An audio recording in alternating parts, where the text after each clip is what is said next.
So the idea of universal design for learning is that there are multiple means of expression to accommodate multiple capacities of the students. So this idea of acknowledging the multiple means. And it's the idea of being inclusive by design, not retrofitting, not going back, but being inclusive by design. And one of the ideas that really intrigued me to come up with this idea of the village was a note-taking idea. So one of the readings that we have in the UDL community of practice that was chosen by Laura and Catherine and Effie was a book chapter. Initially, it was an article that was later published as a book chapter by some Harvard professors, which tried having a volunteer-based note-taker system. So what they had was that in their course, this was a university, undergraduate university course, they had about, let's say, 50 students, if I remember right.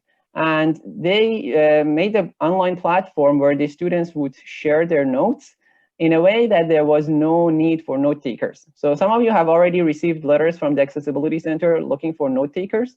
Well, that would take care of that. You wouldn't have to go to another person and pay them. You would just have the students sharing their notes. So I'm going to show you how I was inspired by this in a moment.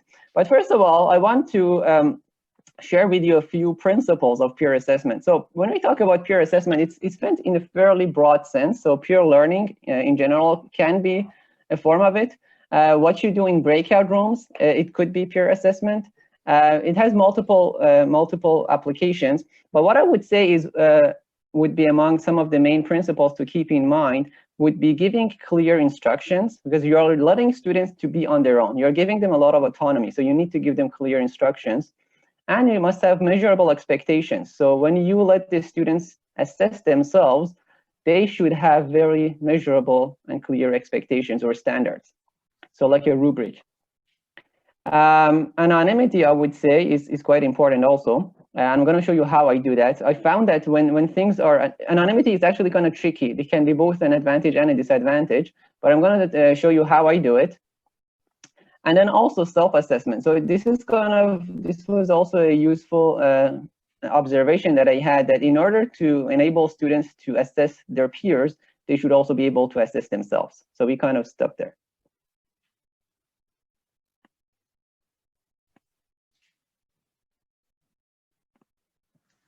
All right.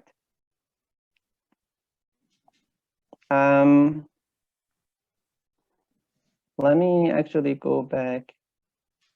I want to show you my my course now.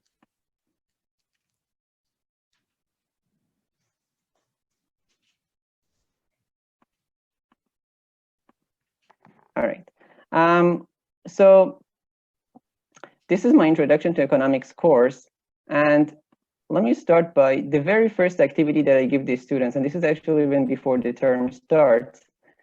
At the very end of it, and I have this in all my courses, this was also inspired by the UDL experience that I had. At the very end of it, I have a UDL question, which says, this is a very important question without any marks for obvious reasons. So your teacher is committed to the principles of universal design for learning, including, this is again one of my versions of UDL. There are several ways of learning, and many ways of demonstrating one's learning. The unique abilities of each student is a precious asset that they bring into the class. Diversity is appreciated. It's the teacher's responsibility to help each student find the most effective way of engagement and expression for them. Now, given the above, in what ways can your teacher facilitate your success in the course? What would you like him to do to keep in mind when dealing with you as a precious and unique person? Do you have any special limitations in terms of your learning abilities, home environment, equipment, so forth, which may affect your participation in this course, right? So this is an open-ended question, and the students share their situation with me. Now, when it comes to peer assessment, I want to share with you a couple of neat activities that I do. I follow a asynchronous lesson model. So what we have is these lessons are all videos, and let's say this one, the students watch a video, which is basically the lecture, and then after that they have to answer some questions and do some activities. But one thing that here I want to share with you is this idea of summary. So this is basically the note taking. what I do in my videos is that the videos are really PowerPoints that I've spoken over, and I ask students to write a one-sentence summary for each slide. So in each slide of the lesson, they have to take a one-sentence summary. Then they have to post their slide online. All right. So this is where we get to share notes, basically. So you must submit 3 postings or replies on 3 different slides of today's video. So they choose which ones they want to post on, and then they rate each other. So they rate each other's postings for your classmates. So let me just go down a little bit to show you some examples. So you can see that the students create their own threads. And this is a forum. This is a model forum. And you can see that I made it anonymous. They could reveal themselves if they want, but they usually don't do that. And then you can see that there are replies here that students reply to. So let's look at this one, for instance.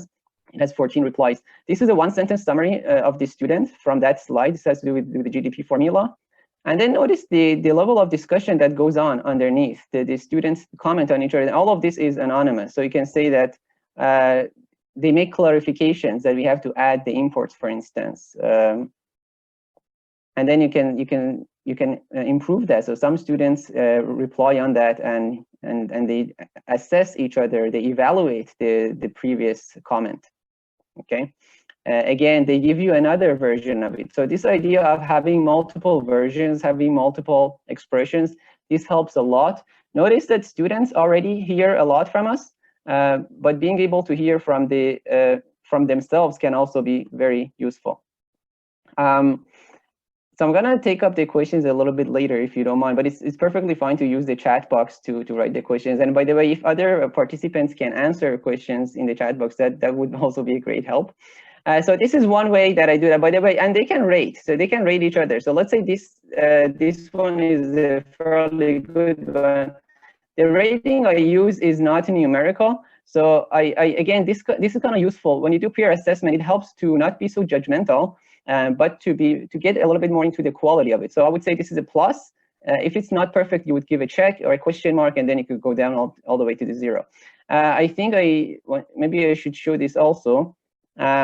Rate at least 5 postings, give them a plus if the posting is thoughtful and serious, and be generous. So I kind of do that too, because sometimes the students tend to be kind of mean. So I ask them to be generous.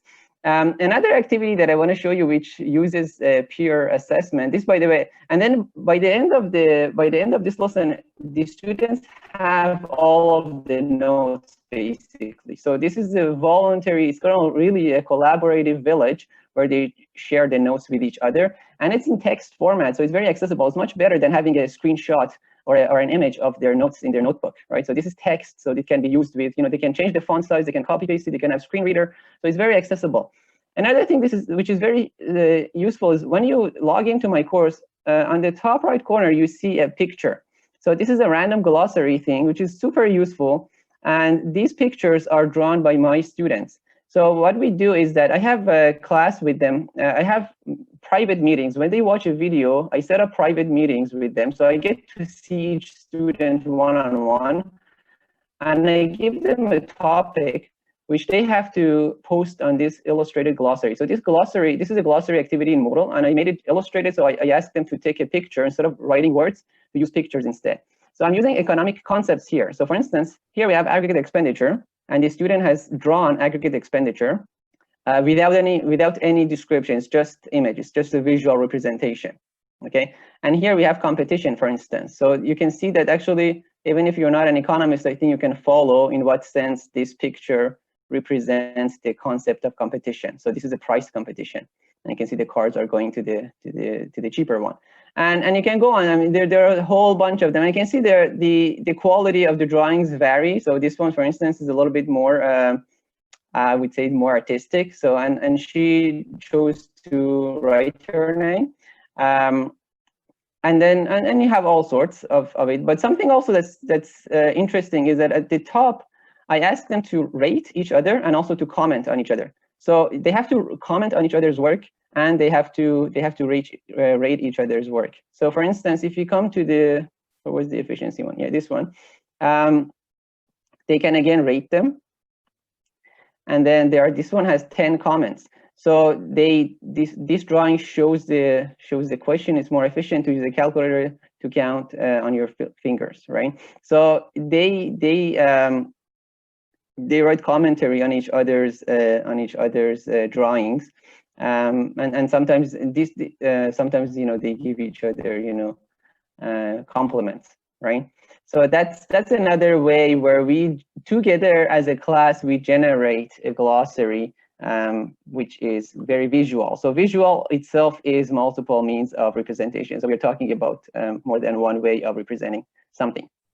Another thing that I want to share with you is Onedrive. So I have a Onedrive folder which is available to all students always. So this is open access, and I post the notes here. So for instance, the very first day, I share this on the screen when we have a class. And again, we have the question of accessibility and students needing a note taker. So I said, guys, I'm going to write my notes up on the shared document, and everybody has it. So for instance, the 4 types of resources, I wrote it here and with the example. So everything that I would have written on the board in a classroom, I'm typing it up here. Everybody has access to it. Now, on the same file, when I put them to work in, this one's a forest, I guess, a good way of representing micro and macroeconomics. On the same file, I'll let them work in teams. So for instance, I put them into breakout rooms, and I ask them to go and find a picture related to each resource. So they write their names up here, and each of them will go and find a picture for that particular resource. So physical labor, for instance, mental labor, and so forth. And this file, again, is available to all of them. So they can, if students, if they miss the class, or if they need other ways of expression of that concept, they can actually scroll down and find. So they're effectively sharing ideas here. Now notice again here that we're talking about very clear instructions. So I put them into groups. I tell them that, guys, each of you have to pick a box here, and you have to find a picture related to that box, right? So, and then they write a statement about each of them. So again, this is a way of sharing the activities that they do. It's always available there.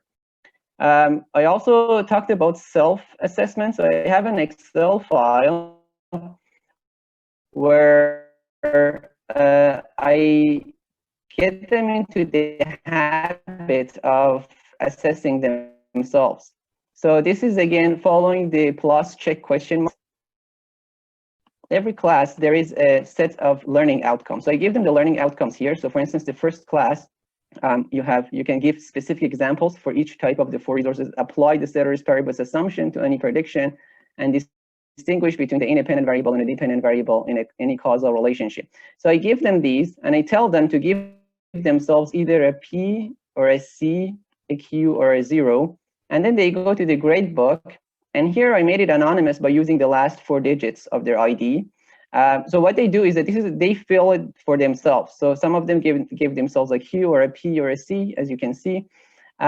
This is, again, a higher level of learning because they get to assess their own learning. They become conscious of their own learning.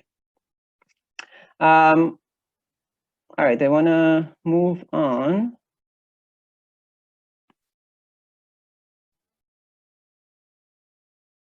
Yeah. Oh yeah. Let me show you one more thing. The test. The day before our test, what I did was that I gave them the actual test question, a different version of the same test question. So what you see here in purple is the exact instructions which later on showed up in their test. The question letter was a little bit different than what they got. So, so what we have is I put them into teams again, and I asked them to write the answer together, right? So this is a sample test. They get to work on it in pairs, and they created the answer together as a team.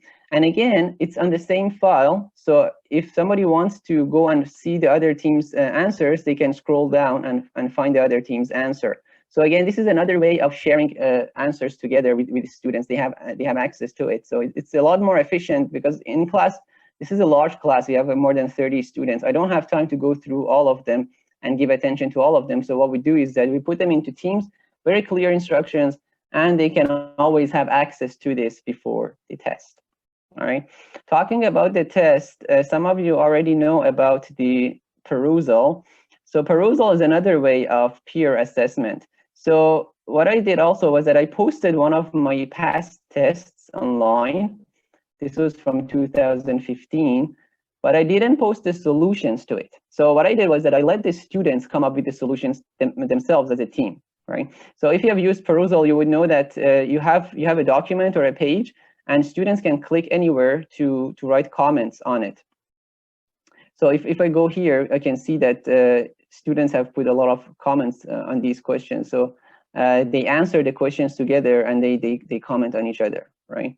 So together they formulate the solutions to the test as a class, right? Again, these are anonymous. These are anonymous unless I have the option of making it anonymous or not, but I have made it anonymous. And I found that when it's anonymous, they tend to participate more and have less reservation about it. All right. Okay, let me go back to my slides.